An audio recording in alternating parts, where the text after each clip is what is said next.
I am Dr. Charles Apoki. I saw a young man in court. He was brought to court in Kenya. And that young man stood to speak. Even though his lawyers were calming him down, he spoke the mind of the people, the mind of the Gen Z, and the mind of every young African and every patriotic African. He said that he cannot be judged with colonial rules in a colonial court, and that thieves and wicked men are ruling our nations in Africa, and that every system has failed, including themselves. I wept. I could see the spirit of Jomo Kenyatta. I could see the spirit of Nelson Mandela, the spirit of Kwame Nkrumah, the spirit of Patrice Lumumba of Congo, and the spirit of Patrick Lumumba of Kenya. I could see Samu Nujoma, Kenneth Kaunda, Julius Nyerere, Thomas Sankara, emanating from that young man. Jerry Rawlings, emanating from that young man.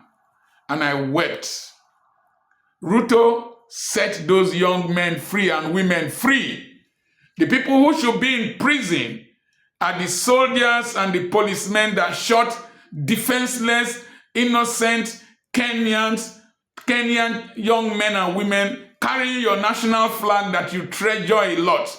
Shot them at close range. Shot journalists. It is those men that should be in prison and should be standing trial. Ruto, Jomo Kenyatta shed blood for that precious, beautiful land of Kenya.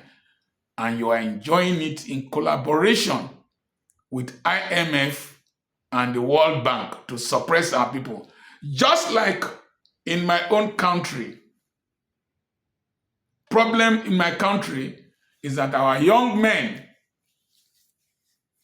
are focusing on issues, weddings and music and whatever.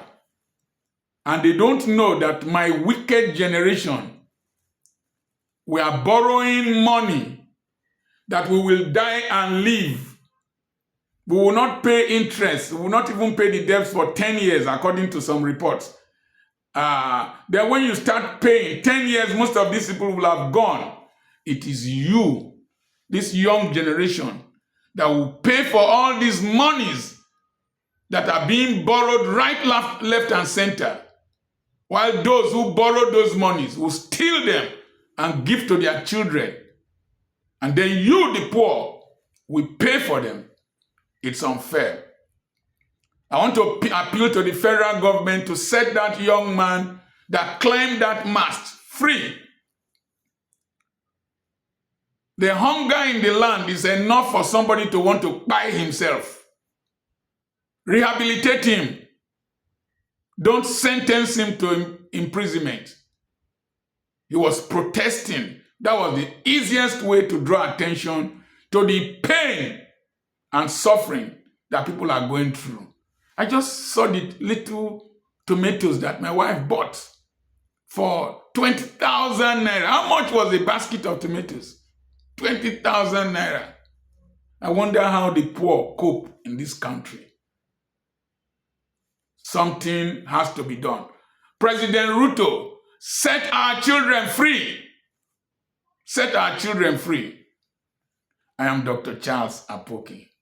God bless you. I have a conference online, webinar coming up on the 1st and on the 2nd, second and 3rd of August, 7 p.m. Nigerian time. Register. We're speaking on becoming a person of global influence through purposeful living and financial independence. Send a message to +234 7052 136763. God bless you. I'm your friend, Dr. Charles Apoki. We stand with the Kenyans.